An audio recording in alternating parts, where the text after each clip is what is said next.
भक्ति में राधे राधे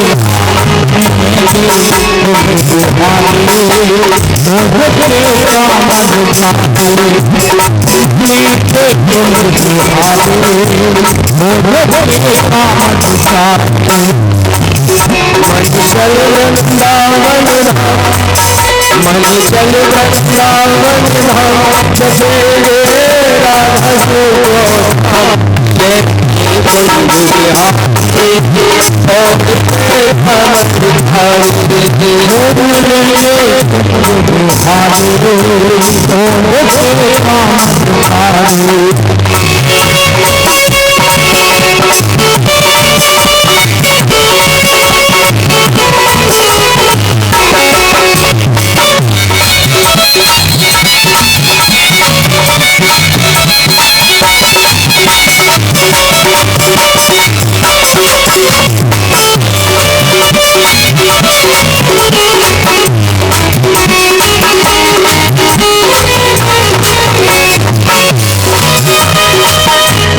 में बाके बिहारी वृंदावन में बाके बिहारी वृंदावन में बाके बिहारी वृंदावन में बाके बिहारी बाके बिहारी की महिमा है न्यारी बाके बिहारी की महिमा है न्यारी बाके बिहारी की महिमा है न्यारी बाके बिहारी की महिमा है न्यारी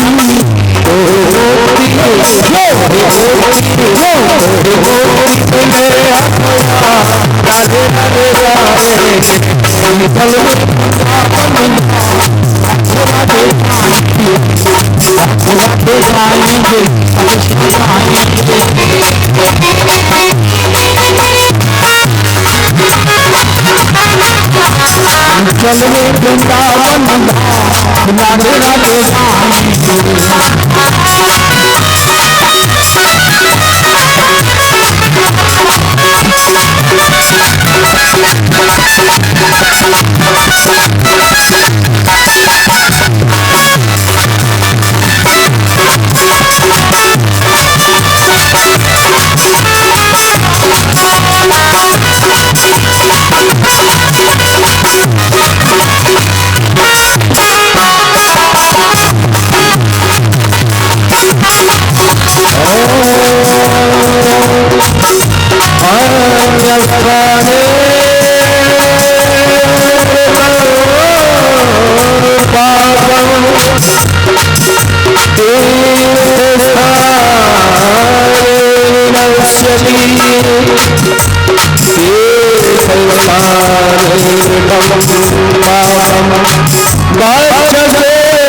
व्यक्ति ग्रंथ माने ब्रह्मा शंकर सम हो ये शिव के बराबर ब्रह्मा जैसा भी बलशाली व्यक्ति क्यों न हो जाए, यदि गुरु से विरोध करेगा तो आने वाले समय में उसका विनाश हो जाएगा, उसका जीवन नष्ट हो जाएगा, खत्म हो जाएगा जो गुरु विरोध करता है। भगवान राम भगवान के रूप में अवतरित हुए, लेकिन कोई भी कार्य बिना गुरु आदेश के नहीं किया। जब भगवान का विवाह हो रहा था, धनुष तोड़ने के लिए पहुंच गए, बड़ी भीड़ लगी है, देश के सामने के राजा एकत्रित हुए हैं। प्रभु राम धनुष के पास जब पहुंचे, अपने बल को स्मरण किया, उस समय भगवान राम को सर्वप्रथम गुरु का दर्शन हो। अरे मैं तो भूल ही गया, मैं सांसारिक नरक की भांति चलाया, गुरुदेव को प्रणाम नहीं किया। नाम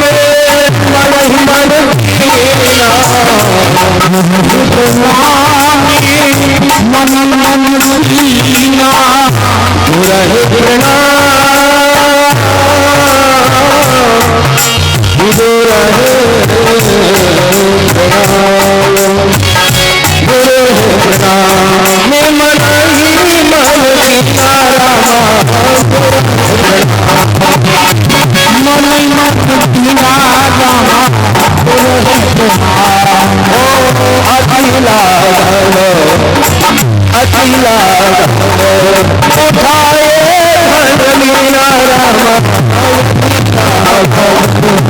उठाए धन लीला रामा मन मन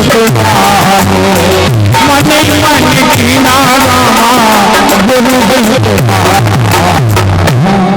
सुखदेव जी कह रहे हैं राजा परीक्षित से कि राजन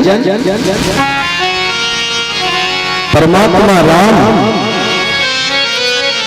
सर्व सामर्थ्यवान है, सब कुछ कर सकता है, बिल्कुल विलास सृष्टि लय हो, लेकिन वो राम भी गुरुदेव को प्रणाम करते हैं।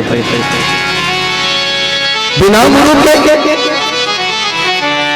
अति लाघव, अति शब्द जहां लग जाए उसके आगे फिर कोई चीज नहीं होती। अति लाघव, लाघव का मतलब होता है बहुत भारी, उससे ज्यादा फिर संसार में कोई भारी नहीं, कोई दुर्गम नहीं है, कोई और ऐसा असंभव कार्य नहीं है जो ना हो सके।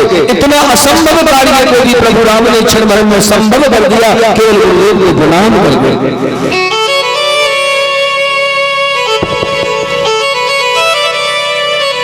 लेकिन गुरु क्यों जरूरी? क्यों कि जब हमारा जन्म होता है ना,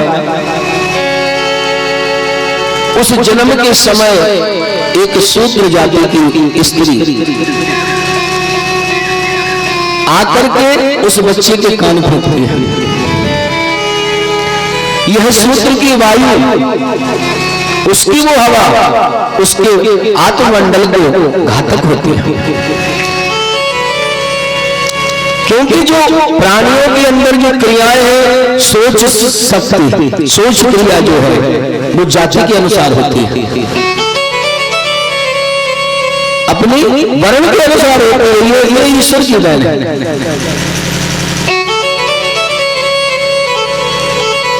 उस सोच क्रिया अच्छी बन जाए, हमारी सोच अच्छी बन जाए, हमारे विचार अच्छे बन जाए, हमारा जीवन अच्छा हो जाएगा। विचार अच्छे होंगे, जीवन अच्छा होगा। उस दोष को मिटाने के लिए गुरु दीक्षा ली जाती है, गुरु बनाया जाता है। आने वाले समय में जो हमसे गलती बने या किसी संकट ऐसा जीवन में आ जाए कि जिसका हम अपनी सोच से निराकरण न कर सकें, उस परिस्थिति के लिए, निर्णय के लिए गुरु बनाया जाता है। उस परिस्थिति से निपटने के लिए गुरु होना जरूरी होता है। सुखदेव जी राजा परीक्षित से कह रहे हैं कि राजन, जो गुरु विपत्ति में कार्य करता है, ऐसे परम गुरुदेव बृहस्पति जी का इंद्र से विरोध हो गया, नाराज हो गए देवगुरु। देवगुरु बृहस्पति के पुत्र हुए तुष्टा, तुष्टा नाम के पुत्र। बृहस्पति भी चले गए, देवताओं ने तुष्टा को अपना गुरु बनाया।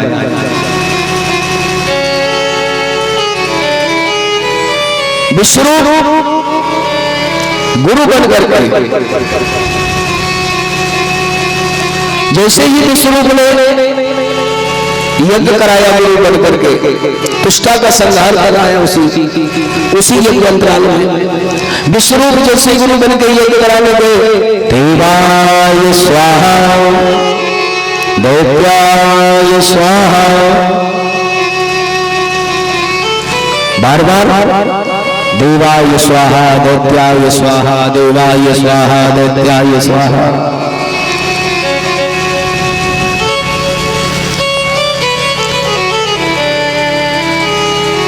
जैसे ही ये आवाज इंद्र के कानों में गई, तुष्टा पुत्र विश्वरूप से कहते हैं, महाराज हे गुरुदेव। विश्वरूप ने देखा कि क्या बात हो गई, क्यों चिल्ला रहे? बोले तुम दैत्याय स्वाहा नहीं बोलोगे? तुष्टा पुत्र तुम देवाय स्वाहा बोलो, केवल दैत्याय स्वाहा नहीं है, देवताओं का ये चल रहा है। लेकिन विश्वरूप की जो माँ थी, तुष्टा ऋषि जो थे, वह दैत्यकुल में ब्याहे थे। अपनी माँ का पक्ष रखने के लिए, अपनी माँ की पक्ष धरी करने के लिए विश्वरूप फिर दोबारा से दैत्याय स्वाहा, इंद्र को क्रोध आ गया। इंद्र ने अपने वज्र से विश्वरूप के सिर को अलग कर दिया, काट दिया। जैसे ही विश्वरूप मरे ब्रह्म हत्या प्रकट हो गई। इंद्र भयभीत हो गया, क्या करूं, कैसे क्या होगा, कैसे ये से रक्षा करूं। भागने लगे इंद्र, चारों दिशाओं में भागते हुए इंद्र महाराज ब्रह्मा के पास पहुंचे। ब्रह्मा जी से कहा कि मेरी रक्षा करो। ब्रह्मा जी बोले मैं ब्रह्मा हत्या से नहीं बचा सकता, उपाय बता सकता हूं। तुम्हें मृत्यु में चलना होगा। स्वर्ग में जो लोग रहते हैं, जो सब लोग मतलबी हैं। स्वर्ग में जो है वो सब मतलबी लोग हैं। परोपकारी यदि है तो वो मृत्यु लोक में रहते हैं। दूसरों के दुख के लिए भले ही हमें दुख उठाना पड़े, लेकिन आज भी पृथ्वी पर ऐसे कई प्राणी ऐसे हैं कि दूसरों के सुख के लिए अपना सुख न्यौछावर कर देते हैं। विश्वरूप को लेकर के उस ब्रह्म हत्या, विश्वरूप की ब्रह्म हत्या को लेकर के ब्रह्मा जी इंद्र के सहित भूमंडल पर प्रहारते हैं। आकर के वह ब्रह्म हत्या 4 भागों में ब्रह्मा जी ने विभाजित कर दी। पहला भाग ब्रह्म हत्या का पृथ्वी को दिया गया।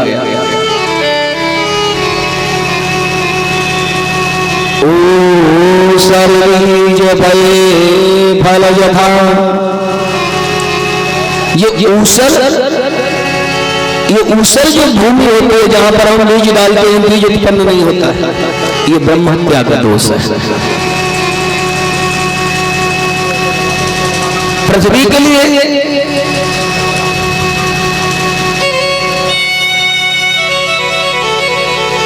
लिए ये दोष लग गया। पृथ्वी हाथ जोड़ करके खड़ी हो गई, ब्रह्मा जी से बोली महाराज मैंने कौन सा अपराध किया था जो तुमने मुझे दूषित बना दिया, वो भी ब्रह्म हत्या से। ब्रह्मा जी कहते हैं चिंता नहीं करो, मैं वरदान नहीं देता, तुम कभी एक से नहीं रहोगी, ये मेरा वरदान है। तुम्हारा बदलाव होता रहेगा। जहां पर गहराई होगी वहां पर एक दिन आने पर, समय आने पर वहां पर इमारत खड़ी होगी, और जहां पर बड़े बड़े पहाड़ होंगे वहां पर तुम एक से हो जाओगे। ये वरदान ब्रह्मा का कलयुग में फलित हो रहा है। हजारों पेड़ पौधे काट दिए गए, लाखों की तादाद में वृक्षों का विनाश कर दिया गया।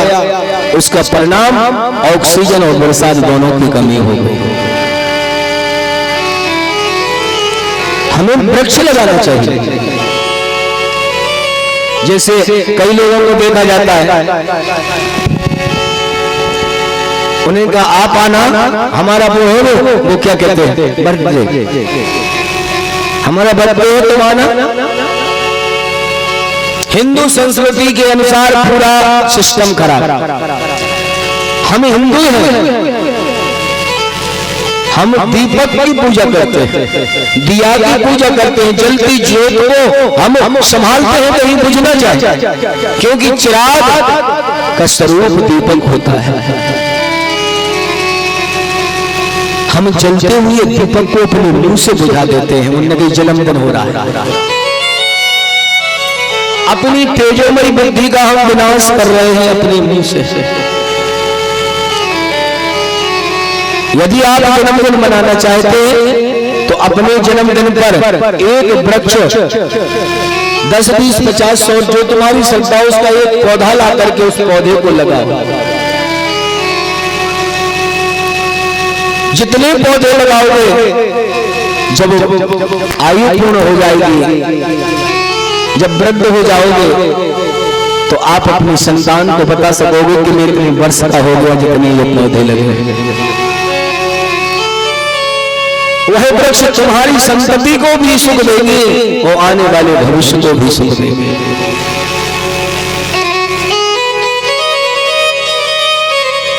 परोपकाराय सताम विभूत गए, जो परोपकार की भावना को मन में रख करके दूसरों को सुख मिलेगा जब यह बड़े हो जाएंगे, जो दूसरों के सुख की इच्छा से कार्य करते हैं वो सदा आगे बढ़ते चले जाते हैं। पृथ्वी को पहला भाग दे दिया गया, दूसरा भाग ब्रह्म हत्या का जल को दिया गया। जल में जो झाग होता है ना, झाग फैन आता है, ये ब्रह्म हत्या का प्रतीक है। जिस जगह पर जल में फैन आ रहा हो, झाग आ रहा हो, उस जगह के पानी से स्नान करना मतलब मूत्र स्नान के बराबर बताया गया है। उस जगह पर कभी स्नान नहीं करना चाहिए, ये ब्रह्म हत्या का प्रतीक होता है। तीसरा भाग महाराज ब्रह्मा ने वृक्षों को दिया। ये वृक्षों में जो गाद निकलती है ना, गोंद टाइप की आती है ना, ये ब्रह्म हत्या का दोष है। गोंद लगी हुई लकड़ी से कभी हवन नहीं करना चाहिए। यदि उसमें गोंद लगी है तो उसको पूरी तरह धुल करके साफ करो, फिर वो हवन में डालो। क्रिया ही हमारी बिगड़ जाती है, जिससे हमें फलित नहीं होती। शास्त्रों में मंत्र वही है जो पहले थे वो आज है, मंत्र नहीं बदले, हमारी और आपकी क्रिया बदल गई। पहले जब हवन हुआ करते थे ना आश्रमों में, जब गुरुकुल में शिष्य शिक्षा के लिए जाया करते थे, उन्हें प्रभात में 5 बजे से हवन की लकड़ी लेने के लिए और गौ कंडे लेने के लिए जंगल भेजा जाता था। यदि हमने सूखी लकड़ी वृक्ष से तोड़ी और जमीन पर गिर गई, फिर वो लकड़ी हवन में नहीं जाएगी। कंडा बनाया नहीं, गाय जिस तरह से अपना गोबर करती है उस तरह के कंडे बनवाए जाते थे हवन के लिए। लकड़ियों को धुला जाता था, पूर्ण पवित्रता। यदि हम से कुछ छूट गया, कुछ गलती हो गई तो तत्काल स्नान किए जाते थे। प्रभात में सूर्य उपासना की जाती थी, जिससे हमारे शरीर में आने वाली विपत्तियों का, आने वाली बीमारियों की सामर्थ्य बनी रहे, इसलिए प्रभात में स्नान करके साधनाएं की जाती थी। आजकल 9-10 बजे तो सो के ही उठना है। कईयों से पूछो भैया कितने बजे भोजन करते हो रात में, बोले बस यही समझो महाराज 12-1 बज जाते हैं। क्यों 12-1 क्यों बजते हैं, कि क्या कारण क्या? बस बोले वही टीवी देखते, थोड़ा मोबाइल चलाते, बात करते, 12-1 बजे भोजन करते, सोते 10 बजे उठते। राक्षसी भोजन कर रहे, 12 के बाद भोजन करने का विधान नहीं। राक्षसी भोजन कर रहे और सूर्य का अपमान कर रहे, पर ना तो बुद्धि काम करेगी और न शरीर साथ देगा, दोनों चीजें बदल जाएंगी। तीसरा भाग वृक्षों को दिया। चौथा भाग ब्रह्मा ने माताओं के लिए समर्पित किया, जो प्रति महीने नजर आता है। ये ब्रह्मा का दिया हुआ ब्रह्म श्राप है। माताओं के लिए एक वरदान भी दिया गया। माताएं रोने लगी, कितना बड़ा दोष हम पर लगा दिया, अधम से अधम नारी गति हुई। वैसे ही हमारे कोई क्रियाएं बिगड़ गई तो हमें नारी जन्म लेना पड़ा। उसके बाद आपने इतना बड़ा दोषी। ब्रह्मा जी बोले मैं एक वरदान देता हूं। बोले क्या? बोले कोई भी शुभ कार्य होगा जब तक तुम वहां नहीं होगी, जब तक वो कार्य संपन्न नहीं होगा। शुभ कार्य में माताओं को ही शुभ कलश प्रदान दिए जाते हैं। ये वरदान दे दिया गया। सुखदेव स्वामी राजा से कह रहे हैं कि राजा, इस प्रकार से ब्रह्मा ने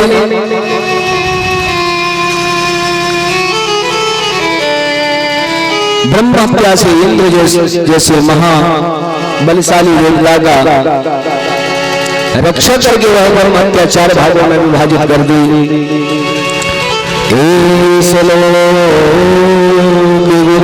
साक्षात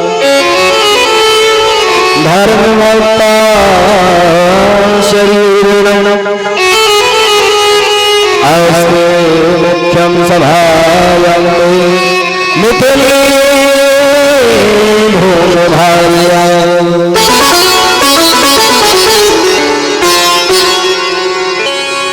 इस पृथ्वी पर यदि आप सुख चाहते हो,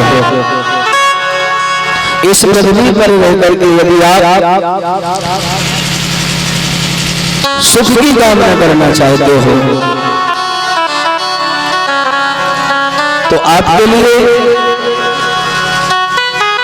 गुरु परंपरा से जीवन जीना होगा। 4 भागों में विभाजन किया गया है, ब्रह्मचारी, गृहस्थी, वानप्रस्थी और सन्यासी। ये 4 क्रियाएं हैं। 4 क्रियाओं में जो ब्रह्मचारी क्रिया है वो केवल गुरु सेवा के लिए, जन्म से लेकर 25 वर्ष की आयु तक गुरु सेवा करें। ऐसा विचार करके इंद्र ने अपनी क्षमा याचना करी, अपने गुरु बृहस्पति को मनाया और वापिस इंद्रलोक चले गए। सुखदेव जी कहते हैं कि राजा परीक्षित से राजा परीक्षित प्रश्न कर रहे हैं। राजा परीक्षित कहने लगे कि प्रभु एक बात समझ में नहीं आई। बोले क्या?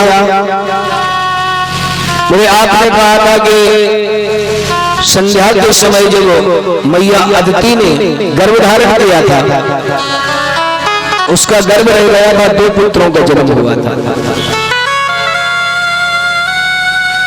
एक पुत्र तो भगवान ने 12 बन करके नष्ट कर दिया था। दूसरा पुत्र जो हिरण्यकश्यप था, उस हिरण्यकश्यप ने क्या किया? हिरण्यकश्यप का क्या कार्य अपने जीवन में हुआ? सुखदेव स्वामी कहते हैं कि राजन, बहुत सुंदर इतिहास है हिरण्यकश्यप का। भगवान नरसिंह ने अवतरित होकर के हिरण्यकश्यप का स्वयं विनाश किया था। सुखदेव जी कहते हैं कि राजन, अनुराग संगानो खड़ादयति पुत्रतः। अनुराग, संगाद, खड़ाद और प्रहलाद, ये 4 पुत्र महाराज हिरण्यकश्यप से यहाँ पैदा हुए। 4 बेटा हिरण्यकश्यप से हुए। जब बेटा बड़े हो गए, पढ़ने के लिए गुरुकुल में भेजा। सब पढ़ने लगे। संडामर्ग नाम के गुरु हैं जो इन 4 पुत्रों को शिक्षा दे रहे हैं। संडामर्ग कहते हैं, तुम ध्यान से सुनो, तुम्हारा पिता इस जगत का स्वामी है, तुम्हारा पिता इस जगत का मालिक है, तुम्हारा पिता ही भगवान है, तुम्हारा पिता ही इस पृथ्वी को चला रहा है, तुम्हारे पिता के बिना पत्ता नहीं हिल सकता है। प्रहलाद जी बोले, गुरुदेव आप तो गुरु आसन पर बैठे हो, आप तो झूठ मत बोलो। मेरा पिता भगवान नहीं हो सकता। भगवान को वो है जो नजर नहीं आता। मेरा पिता नाशवान शरीर में अहंकार भर चुका है। मां नहीं मात, पिता नहीं देवा, साधुन से करवावे सेवा। माता पिता को नहीं मानता है, साधुओं से अपनी सेवा करवा रहा है, महात्माओं को डांटता है। मेरा पिता ईश्वर नहीं हो सकता। प्रहलाद जी अपने गुरुदेव को समझाकर वापिस अपने नगर के लिए लौट रहे हैं गुरुकुल से। इधर प्रहलाद की शिकायत दरबार में पहुंच गई कि ये भगवान नहीं मान रहा, हिरण्यकश्यप से कुछ नहीं मानता। ये शिकायत प्रहलाद के पिता के पास पहुंच गई और प्रहलाद जी महाराज वहां से लौट रहे। क्या देखा? अरे रहे नगर में, बसते नगर में, ये तुम्हारा रामा बसत नगर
नगर से आ रहे थे, एक कुम्हार रहता था उस गांव में, कुम्हार बसता था।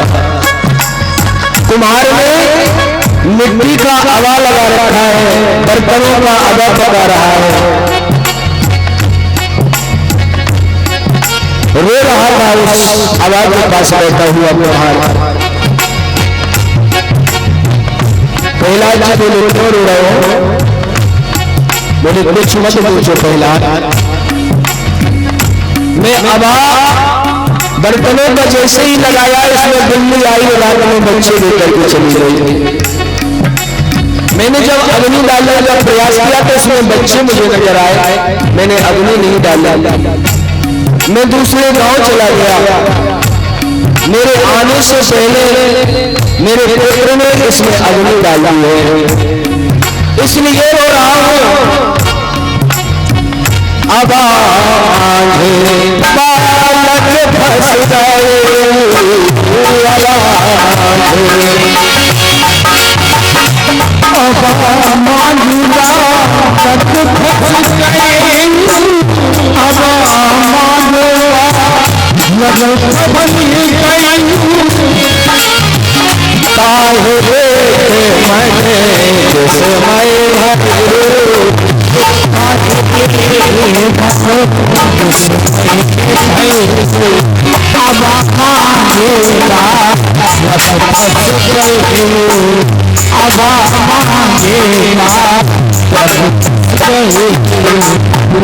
प्रहलाद जी तो कुमार अपनी कहानी सुनाने लगा। मेरे आने से पहले मेरे पुत्र ने इसमें अग्नि डाली, वो बिल्ली के बच्चे सभा के अंदर हैं, इस जलती हुई अग्नि में वो बेमौत मर जाएंगे प्रहलाद जी, मैं इसलिए रो रहा हूं। प्रहलाद जी बोले भैया यदि तुम्हारे विचार ऐसे हैं, विश्वास करो परमात्मा सबकी रक्षा करते हैं। जाको राधे साइया मार सके न कोई, जो जग बैरी हुई सारा संसार बैरी होना हो जाए, ईश्वर जिसकी रक्षा कर सकता है उसका कोई कुछ नहीं बिगाड़ सकता। घट घट मेरा साइया खाली घट नहीं होए, बलिहारी में घटन की जा घट फिर घट हो। चींटी से लेकर के हाथी तक हर चीज पर परमात्मा की निगाह होती है,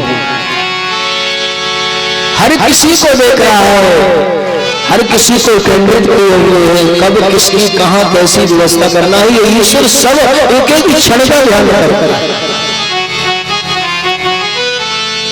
बस बात इतनी है कि आपकी नौकरी कैसी है, आप नौकरी किस भावना से कर रहे हो, बस दैन भी वैसे कर देता है। राम झरोका बैठे सबके मुजराने, जी जैसी चाकरी तो सुनता आपकी भावना श्रद्धा विश्वास भक्ति कितनी है उसके अनुसार ईश्वर तुम्हें प्रदान कर देगा। प्रहलाद जी कहते हैं विश्वास करो उसको कुछ नहीं होगा। भैया एक निवेदन है मेरा। कुम्हार बोला क्या है कुमार? बोले जब जब सुबह में ना आ जाओ तब तक तुम आवाज को हाथ नहीं लगाना। प्रहलाद जी घर चले गए। रात्रि में महाराज प्रहलाद को नींद नहीं आई। घर जाकर आसन लगा करके योग तपस्या में बैठ जाते हैं भजन के लिए। प्रहलाद जी महाराज सारी रात ईश्वर का चिंतन करते रहे। एक ही विचार के हे मालिक, यदि उन बच्चों ने कुछ बिगाड़ा नहीं है तो तेरी सत्ता की सौगंध उनको कुछ होना नहीं चाहिए। प्रहलाद जी महाराज प्रभात होते ही दौड़ करके कुम्हार के पास पहुंचे। बोले भैया आवा हटाओ। जैसे ही आवा के बर्तन निकाले वह बच्चे कूदते हुए उससे बाहर निकल गए। प्रहलाद जी प्रसन्न हो गए, नाचने लगे। मेरा मालिक है, वो देख रहा है, अच्छा चलता है। देखो मैंने कहा था कि परमात्मा कोई और है। बिनु पद चले सुने बिन गाना करे बिन करनो करे विधाना। ईश्वर में और हम में अंतर इतना है कि हम कोई भी कार्य हाथों से करते हैं और परमात्मा वो कार्य दृष्टि से करा देता है। उसको काम करने की जरूरत नहीं है, उसको चलने की जरूरत नहीं है।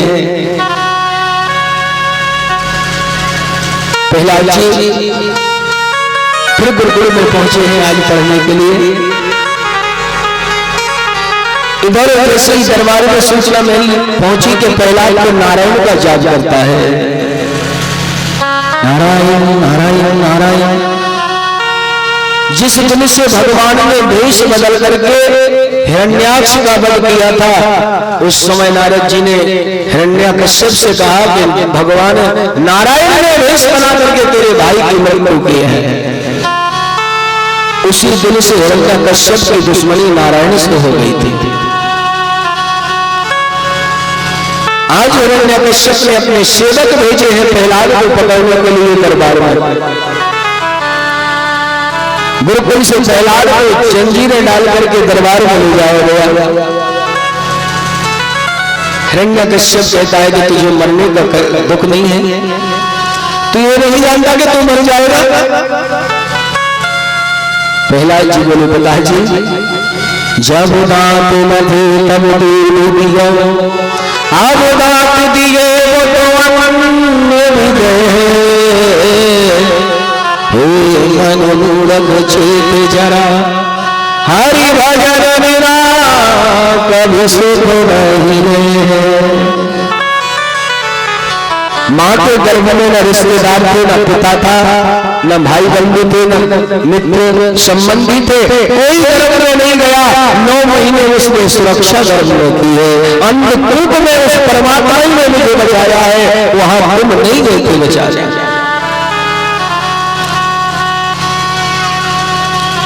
पेट में वह बच्चा श्वास कैसे लेता होगा,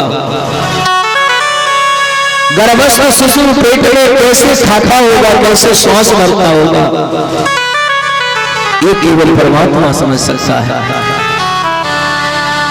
अभी कुछ दिन पहले पूरे देश की सरकार, देश विदेश सब एक हो गए और सांस लेने की व्यवस्था नहीं कर पाए। लाखों लोग इस देश से वीरान हो गए। उस ईश्वर का कितना बड़ा एहसान हमारे पास है। सहज भाषा में लोग कहते हैं भगवान ने क्या कर दिया हमारे साथ, क्या दिया भगवान ने। एक बार एकांत में बैठकर नेत्र बंद करके सोचो कि ईश्वर ने तुम्हें क्या दिया है और उसके बदले तुमने परमात्मा को क्या दिया है। ईश्वर ने वो दिया है कि जन्म जन्मांतर तुम जन्म लेकर के यदि उसकी भक्ति करते रहो तो कभी उसका ऋण चुका नहीं पाओगे। यदि तुम्हें जिंदगी में कभी काम नहीं करना, एक आंख कम से कम 2-4 लाख रुपए में बिक जाती है। एक आंख निकलवा लो 2-3 लाख रुपया मिल जाएंगे, बेच लो, एक से काम चलेगा। पैसा आ जाएगा, उससे भजन पूजा का सामान खरीदो, भक्ति करो। फिर पैसा कम पड़ जाए, एक कितनी बेच दो, 2 कितनी लगी, एक से काम चलता है, 2-4 लाख पर मिल जाएंगे। इस शरीर में करोड़ों रुपए का सामान लगा के उसने दिया है और उसके बदले तुम अपने पिता से पूछो कभी कि पिता ने कितने रुपया जमा किए थे तुम्हारे लिए। उस भगवान की पूजा के लिए, उस भगवान की भक्ति के लिए, उस भगवान की सेवा के लिए जब मौका मिलता है कि तुम खुले पैसे देते हो। एक जगह कथा हो रही थी, बहुत लोग जुड़े, सब लोग कथा सुन रहे थे बड़े भाव से भक्ति से। एक कंजूस गांव का मुखिया था, गांव का सेठ, बहुत कंजूस, 1 रुपया घर से लाया था हाथ में कि धोखे में दूसरा कोई और निकल सो हाथ में लेकर के बैठा कथा सुन रहा। कथा सुनता रहा और जैसे आरती हुई मुझे प्राण के पैर छुआए, प्राण का बच्चू चढ़ाया है और जैसे चढ़ाने को आया मुट्ठी खोली तो सारी मुट्ठी गीली। ये मेरा प्रेशर हो रहा है, इसलिए रो रहा हूँ कि इसके भैया लोग अब उससे दूर हो जाएंगे। जो जिसने रखा था वो वही रह गए, जो अकेला आया अकेले इसको चले, मैं नहीं चला रहा मत रो, और पहुंच के जेल में रख के घर ले गया, फिर उसी में रख दिया।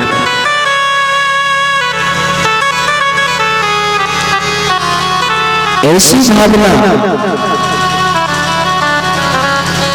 परमात्मा के प्रति ईश्वर ने जो किया है हम कभी नहीं कर सकते। प्रहलाद जी महाराज के दरबार में पेश किया गया है, कौन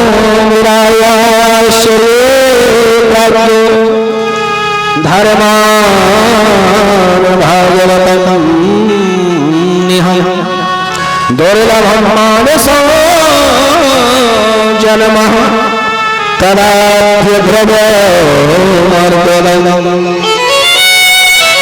प्रहलाद जी अपने पिता से कह रहे हैं, पिताजी दुर्लभम मानुषम जन्म, ये शरीर जो है मनुष्य की देह मिली है पिताजी, ये बहुत दुर्लभ है।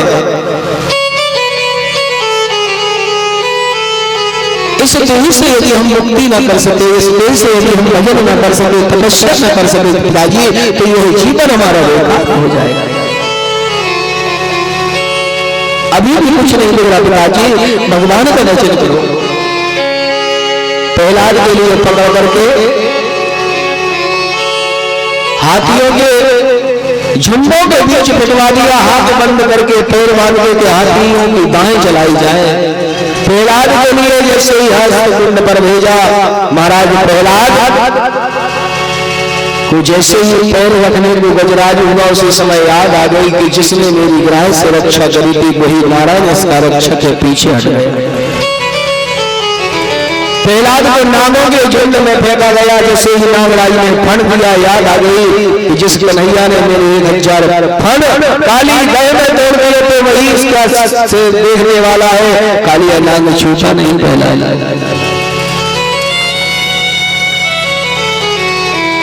होलिका प्रहलाद की बुआ, प्रहलाद की बुआ आई हुई है, होली का समय है। दरबार में बड़ी भीड़ हो रही है। होलिका भी दरबार में पहुंची भैया से मिलने। अपने भाई की दशा को देख करके होलिका बोली, क्या बात है भैया, बड़े चिंतित हो? हिरण्यकश्यप बोला, क्या बताऊं बहन, ये पापी मेरे वंश में ऐसा जन्मा है कि हर प्रयास विफल हो रहा है, ये मर नहीं रहा। ये मेरे दुश्मन का भजन करता है, ये विष्णु का भजन करता है।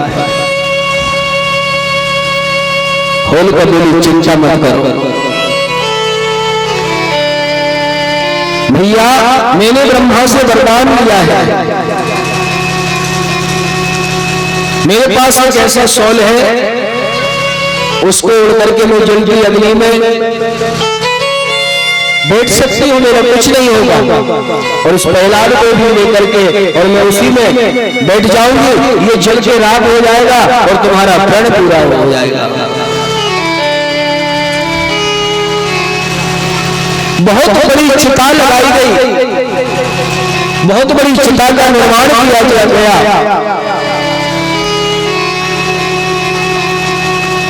होलिका आज प्रहलाद का हाथ पकड़ती है।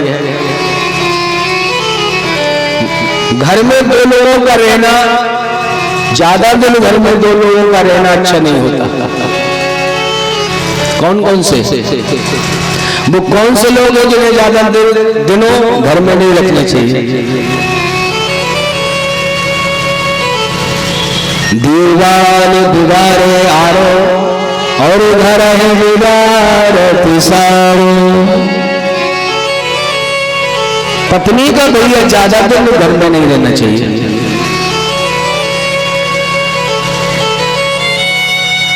लेकिन कलियुग साल को बुद्धिदायक, कलियुग में बोले साले ही से सलाह लेंगे, भैया से कोई नहीं पूछेगा। इसलिए विपत्ति पे विपत्ति आ गई। एक दूसरा कौन? बुआ। बुआ का ज्यादा में रखना ठीक नहीं। आज प्रहलाद की बुआ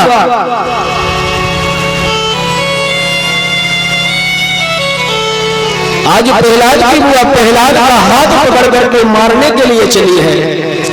बहुत बड़ी चिता का निर्माण कराया है हिरण्यकश्यप ने। जिस समय प्रहलाद जी को खींचा गया उस समय प्रहलाद की आंखों में आंसू आ गए। प्रहलाद जी रोने लगे, पिताजी मरने का मुझको गम नहीं, एक बात का यद सोच है। मैं भले ही मर जाऊं इसकी मुझे चिंता नहीं है, आज नहीं कल मरना ही है, हमें मरना तुम्हें मरना।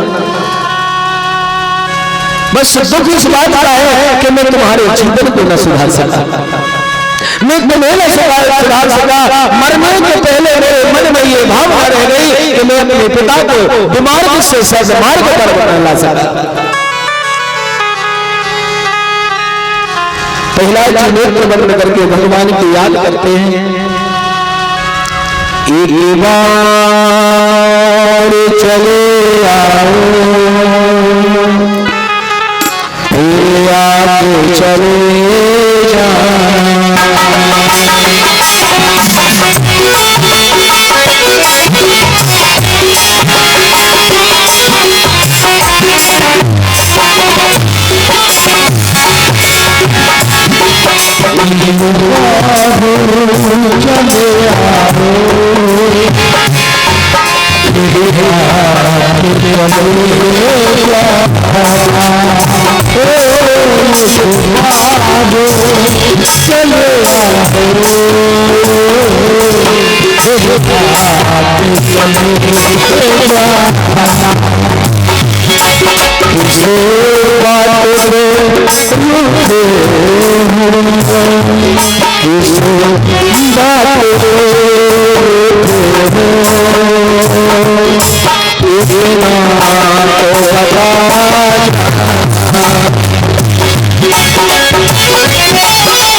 भगवान से कह रहे हैं मेरे मालिक ये समय अब देरी का नहीं है, आज तो मेरे ब्रह्मा दिखानी होगी, आज तो तुम्हें आना होगा।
भगवान से प्रार्थना करते हैं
इस बात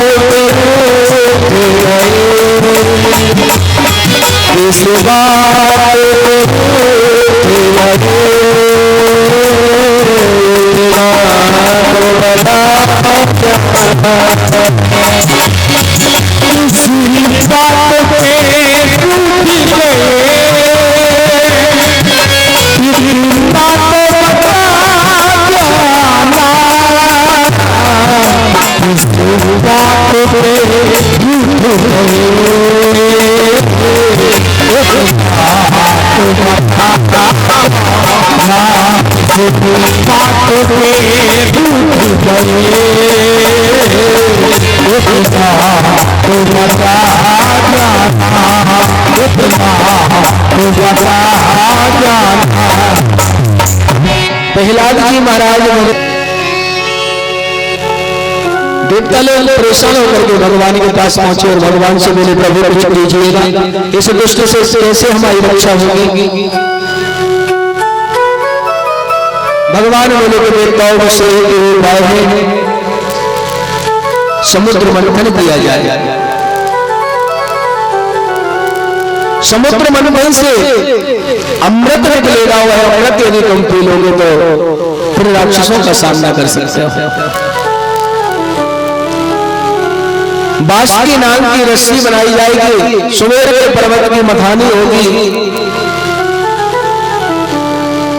लेकिन एक बात का ध्यान रहे, अकेले नहीं होगा, राक्षसों को साथ में लेना पड़ेगा। तुलसीदास जी ने भी हाथ जोड़े ना, प्रथम ही मनो सज्जन चरना, उपद्री जो कहते हैं उससे पहले क्या करना चाहिए। कोई अच्छा कार्य हो तो उपद्री जो आदमी हो उससे पहले कहते कि तुम्हें पूरी व्यवस्था देखनी है, बस कोई दिक्कत नहीं। जादू नजर लगे कोई तो बेदर बस हो जाओ, नजर कैसे लगेगी। जो दम बचाए उसमें तो सांस लगी जाओ। संधि हुई देवताओं में कि समुद्र मंथन होना है। भगवान विष्णु बोले, सुनो, राक्षस जो होते हैं इनकी बुद्धि उल्टी होती है, इन्हें उल्टी बातें आती हैं। तुम जाकर रहो, लेकिन तुम जाकर के बांसुरी का मुंह पकड़ के खड़े हो जाना। राक्षस आए तो होना तो तुम पूछ पकड़ो बांसुरी। इंद्र बोला, ऐसे कैसे होगा। भगवान बोले, मुझसे जहर फेंकेगा। बोले, जो मैं कह रहा हूं वो करना। आए देवता पहले आगे बांसुरी का मुंह पकड़ के खड़े हो गए। जैसे ही राक्षस आए और राजा बलि की निगाह पड़ी इंद्र पर, मुंह पकड़े खड़ा है बांसुरी का। बलि कहने लगा, शर्म नहीं आती तुम क्या कोई बड़े पिता की संतान है, तुम मुंह पकड़ो, हम पूछ पकड़े। हम मुंह पकड़ेंगे, पूछ तुम्हें पकड़नी पड़ेगी। इंद्र बोले, ठीक है भैया। मुंह पकड़ लिया उन्होंने, पूछ पकड़ ली, मंथन किया समुद्र का मथानी के द्वारा। जैसे ही रगड़ लगी बांसुरी में, हलाहल जहर मुंह से फेंका। उसकी फुसकारी से जो जहर हुआ, उस जहर के प्रभाव से सांवला बदन पड़ गया। दैत्यों का सांवला बदन हुआ, सो दैत्य हो गए और गौर वर्ण के हुए वह देवता हो गए। पहचान बन गई भीड़ में।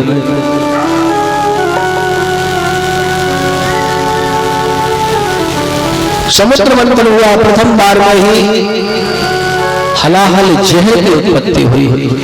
ऐसा जहर जिसके केवल पीने मात्र से, जिसकी स्पर्श मात्र से, जिसकी सुगंधी मात्र से संपूर्ण चराचर नष्ट हो जाएगा।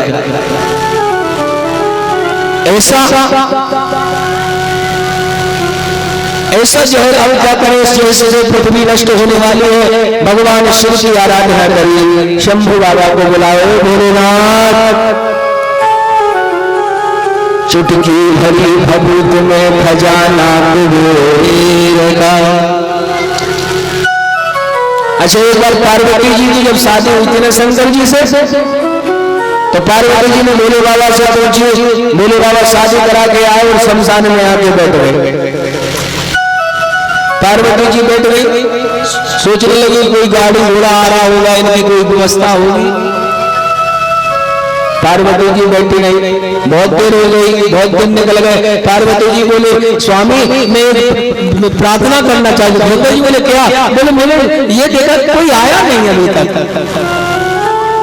शंकर जी बोले चिंता मत करो, देवी शांति से बैठो, जितने हैं ये सब लौट के यहीं आएंगे।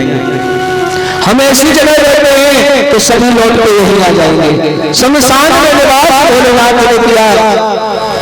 चिता भस्मालीनो गरज मसलमो दुर्गबद्धरो। चिता की भस्मी को भोले बाबा ने धारण कर लिया। चिता की भस्मी लगा ली, अवधूत वेशधारी बन गए। शंभू बाबा को बुलाया, जैसे कोई कहे कि महाराज थोड़ी हमें घरे आवाज हुई, हमें घरे आइए।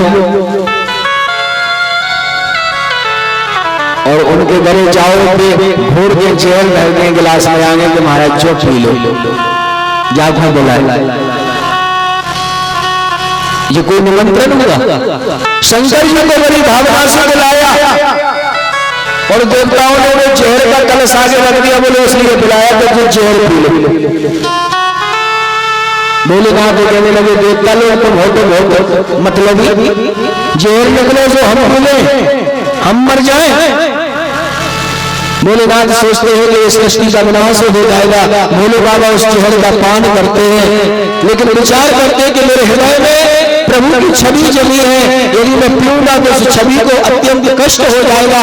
तो न बाहर छोड़ा, न नीचे चंड से नीचे जाने दिया। बीच कंठ में उस जहर को भोलेनाथ ने रोक दिया। उस जहर के प्रभाव से गला नीला पड़ गया। भोलेनाथ का एक नाम बढ़ गया। बोले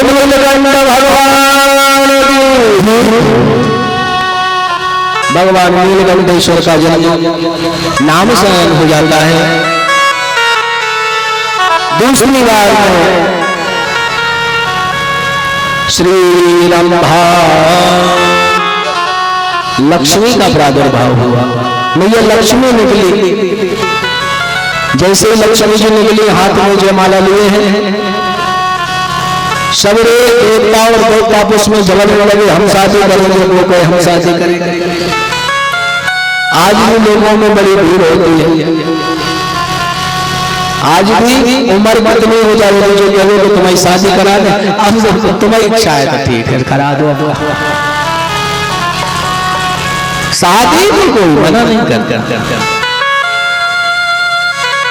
और जो कहे कि तुम जो गांव में देवी की मूर्ति बैठ रही, तुम 8 दिन व्रत रह जाओ, उपवास रह जाओ, ठंडा बन जाओ, फिर वो फलार की व्यवस्था फिर कर दिए, सो तो बन रहा नहीं, हम तो बीच में बैठ जाए डरा करा दे, फिर हम सब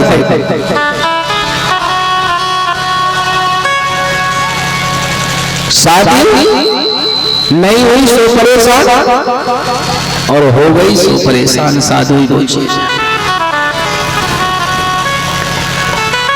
शिक्षा अच्छी हो, जो हमारी अर्धांगिनी बनी है, जो हमारी पत्नी बनी है, वह शिक्षाप्रद हो तो जीवन बहुत सुंदर व्यतीत होता है, बहुत सुंदर जीवन चलता है। उसमें से आनंद भर किसी जीवन का नहीं है। यदि गृहिणी दाक्षायणी हो, शिक्षित हो, और यदि गृहिणी गृहमुच्यते, और घर में यदि गृहिणी ठीक नहीं आई तो जीवन नरक बन जाता है। जीवन जीने का आनंद नहीं आता। इसलिए पत्नी का नाम लिखा है घरवाली, लिखा ना, घर की बारी मतलब घर की सुरक्षा, घर की दीवार, घर की मालिक, वही चाहे तो मिटा सकती है। लेकिन पहले क्या होता था, पहले जब बेटी होती थी तो उसकी माँ उसको बहुत सुंदर शिक्षा दिया करती थी। माँ अपनी बेटी की परवरिश बहुत अच्छी तरह से करती थी, क्योंकि ये पढ़ाई है, पढ़ाई घर जाना है बेटा तुझे। बेटा एक बार माने ना माने कोई अंतर नहीं, लेकिन बेटी को शिक्षा माताएं बहुत देते थे बचपन से, बेटा तुम पढ़ाई घर जाना। शिक्षा छोड़ करके भेज रही थी, इसलिए उनका जीवन सुगम चलता था, सरल चलता था, सुंदर चलता था। आजकल के माताओं की शिक्षाएं कुछ अलग हो गई। जो शिक्षित परिवार है, जो सत्य परिवार है, जो भक्ति करने वाले परिवार है, जो भगवान को मानने वाले परिवार है, वो तो ठीक है, लेकिन लगभग परिवार बेकार हो गए। आजकल जब शादी होती है, जब बिटिया जाने लगती है तो माँ ज्ञान देती है। कई माताएं आजकल की ज्ञान क्या दे रही है कि हो विवाह तेरो रीत और रिवाज से सुजाती ससुराल वे बात ना बिसारिए। स्वामी की सेवा कर घर को संभाल दे, विदा दूज जाए चूल्हों से बनाइए, विदा दूज जाए चूल्हों से मनाइए। बिटिया तेरे विवाह है कोई गा रही है, लेकिन पहली बात याद रखियो, जाकर के ऐसो करियो, ऐसो काम करियो कि अपने पति को अपना चेहरा बना लिए, अपने सेवक बना लिए। इतने उपाय मुझे करना और पूरे घर को हाल देखने क्या है क्या नहीं है। और दूज विदा जाए चूल्हों से बनाइए, दूसरी विदा में तुझे अलग हो जाता है। यदि माँ की शिक्षा ये बेटी को होगी तो बेटी का क्या होगा, या आप स्वयं विचार करो। पहले की माताओं की शिक्षाएं अलग होती थी। पतिदेव का सुरक्षण, पति बेटी देवता होता है। इतिहास काल में बड़े बड़े राजा महाराजा हुए, उनकी पत्नियां हुई, सत्य के पीछे पति सेवा के लिए अपना सब कुछ समर्पण करती रही। सुखदेव जी ने परीक्षित से कहे, राजा लक्ष्मी जी जैसे निकली सब साधु तैयार हो गए। लक्ष्मी जी बोली देखो लड़ाई झगड़ा किया तो सब बेकार हो जाएगा, शांति से बैठ जाओ। सब लोग लाइन से बैठ गए। भगवान विष्णु दूर जाकर के समुद्र के किनारे बैठ गए। बाली में लक्ष्मी जी जयमाल लिए जा रहे हैं, और जैसे ही भगवान विष्णु के पास पहुंचे से जयमाला डाल दी। बोलो लक्ष्मी नारायण भगवान की। भगवान का विवाह होता है। श्री रंभा विश्वारिणी, श्री रंभा विश्वारिणी अभियसंख्य गजराज कल्पजो धर्मंतरी। दूसरा क्या निकला, श्री रंभा विश्व, रंभा नाम की उर्वशी निकली, रंभा नाम की तो उससे निकले नाचने के लिए वह स्वर्ग में स्थापित किया।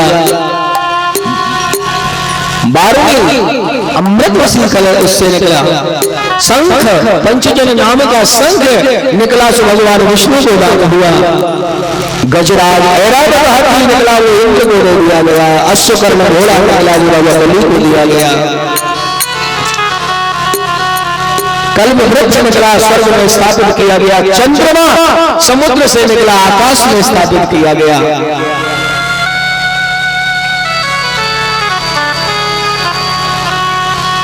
चौदहवें रत्न में स्वयं धन्वंतरी भगवान आए हैं। अमृत कलश लिए हैं धन्वंतरी भगवान। लेकिन जैसे ही आए ये मंगलाचल नीचे को जाने लगा, डूबने लगा। देवता घबरा गए, प्रभु रक्षा करो रक्षा करो। भगवान ने तत्काल कच्छप का वेश बनाया, कछुआ बने और मंगलाचल पर्वत को अपनी पीठ पर धारण कर गए जाते हैं। दौड़ करके देवता लोग अमृत कलश धन्वंतरी के हाथों से ले लेते हैं। हम पिएंगे, आपस में विवाद बन गया। राक्षसों ने देवताओं के हाथ से अमृत कलश को छिना लिया। देवता घबरा गए, रोने लगे, अरे आओ दया करो, क्षमा करो, प्रभु बचाओ हमें, ये हमें मार देंगे, ये अमृत पी जाएंगे, तो हमारा क्या होगा। भगवान ने तत्काल मोहिनी का रूप धारण कर लिया।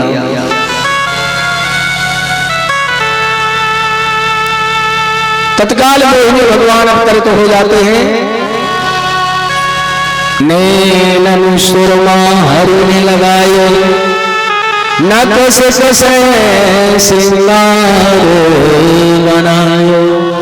ऐसा शरीर बनाया भगवान ने, ऐसे ऐसे मोहिनी रूप बने जिन्हें देख करके हालत खराब होने लगी राक्षसों की। मोहिनी भगवान पायल की झनकार मारते हुए जा रहे हैं। और जैसे ही मोहिनी भगवान को देखा, देवताओं की बुद्धि खराब हो गई। इतने सुंदर हम शादी करेंगे, देखो हम शादी करेंगे, हम शादी करेंगे। मोहिनी भगवान बोले ऐसे नहीं, अब हिलाग में रहा कुंवारी, मेरी अभी शादी नहीं भाई, मैं भी कुंवारी हूँ। बलि राजा बोला तुम यहाँ कैसे आई हो? बोले मैं दूल्हा की तलाश में घूम रही हूँ, दूल्हा अच्छा मिल जाए। बलि बोला मैं तो दूल्हा, मुझमें क्या करनी, मुझसे शादी कर ले। मोहिनी भगवान बोले मन मानो कुछ तुम्हें निहारी, लगता है कि तुम ठीक हो लेकिन तुम लड़ते झड़ के तो नहीं, मुझे लड़ने झगड़ने वाला दूल्हा चाहिए। तुम लड़ क्यों रहे हो उसमें? बलि कहने लगा ये कलश के पीछे, ये कलश हमने छिना लिया इसलिए लड़ाई हो गई। मोहिनी भगवान बोले कलश हमें दो, जिस चीज से लड़ाई हो वो चीज हमें दो। इतना मोहित हो गया राजा बलि के एक क्षण में अमृत कलश मोहिनी भगवान के हाथ में दे दिया। भगवान ने कलश लेकर के समुद्र में फेंक दिया। जिस चीज से लड़ाई हो वो चीज ही खत्म कर दो। अब तो लड़ाई नहीं हो रही, वही नहीं है, लड़ेंगे कैसे? बलि कहने लगा मोहिनी तुम जो चाहो वो कर लो, लेकिन शादी हमसे कर लो। अरे मेरा दिल तो दीवाना हो गया, मेरा दिल तो दीवाना हो गया, मुरली वाले तेरा।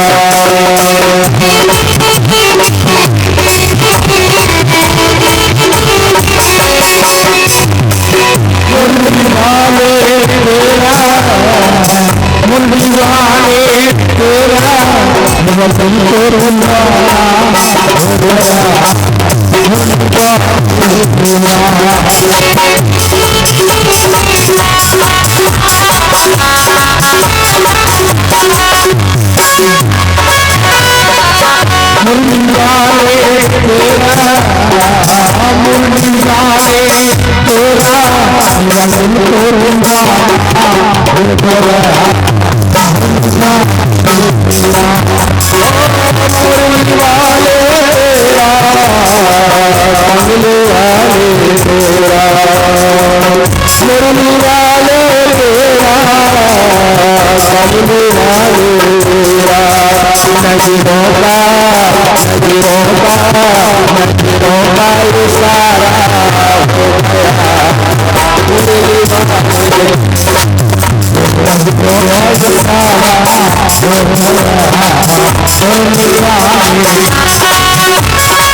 चमन की पलू ढल गए नजरे मिला तेरे गया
और प्यारे कहाँ छुप गए हो प्यारे कहाँ छुप गए हो प्राणों के प्यारे कहाँ छुप गए हो प्राणों के प्यारे कहाँ छुप गए हो मेरों के प्यारे कहाँ छुप गए हो मेरों के प्यारे कहाँ छुप गए हो मेरा दिल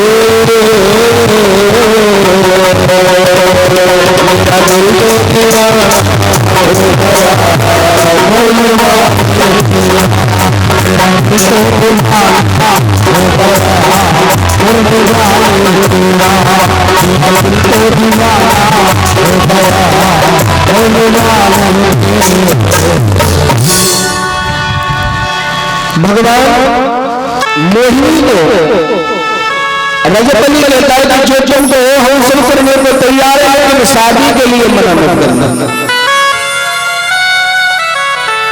भगवान मोहिनी अपनी योग माया से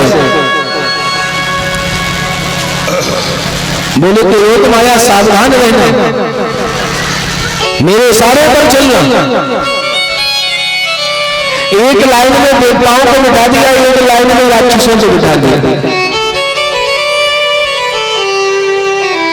योग माया का सहारा लेकर के प्रभु जब देवताओं की तरफ पिलाने जाते तो अमृत का कलश मंगा लेते और जब राक्षसों की पंक्ति में पहुंचते तो योग माया से समुद्र का खारा जल मंगा लेते हैं।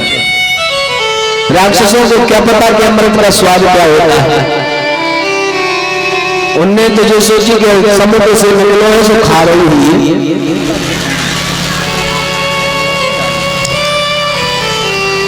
एक राक्षस जिसका नाम था राहु उसकी दृष्टि पड़ी तो कुछ गड़बड़ हो रही है।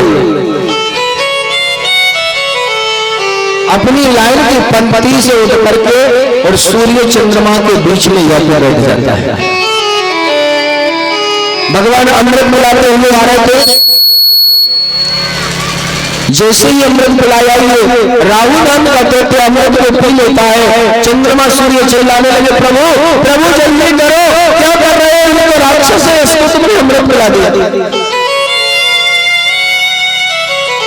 भगवान सुदर्शन चक्र को धारण करते हैं तत्काल उसका शीश काट देते हैं। अमृत के प्रभाव से मौत तो नहीं हुई शीश को सुदर्शन ने काट दिया लेकिन मृत्यु नहीं हुई। तब तक वो अमृत गले से नीचे उतर चुका था। धड़ से केतु और मुख से राहु दो नाम उस राक्षस के हो गए।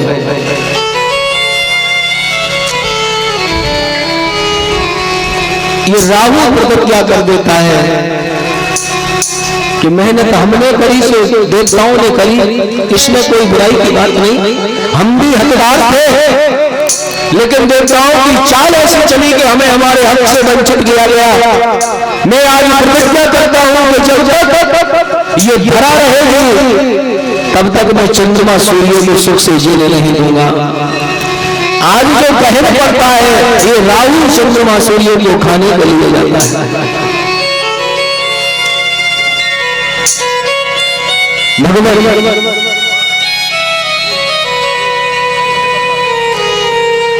महाराज देवन सुधा पिलाई प्रेम से देतन सिंह दिखाए। भगवान ने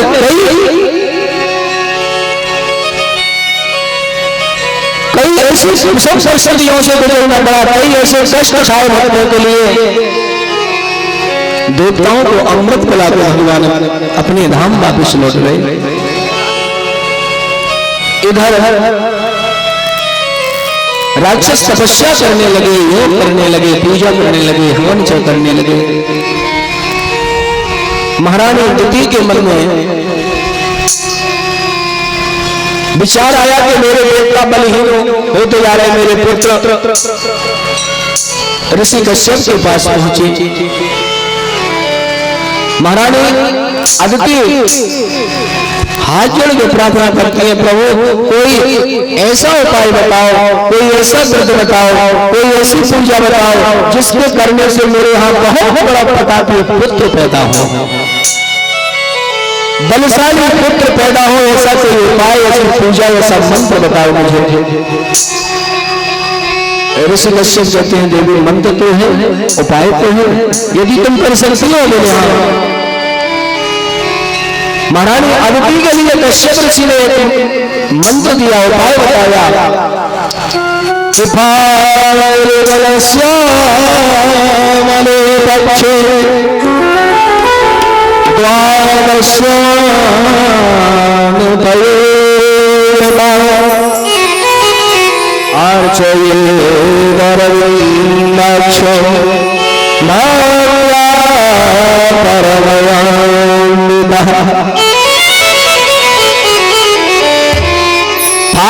श्यामले पक्षे फागुन शुक्ल श्यामले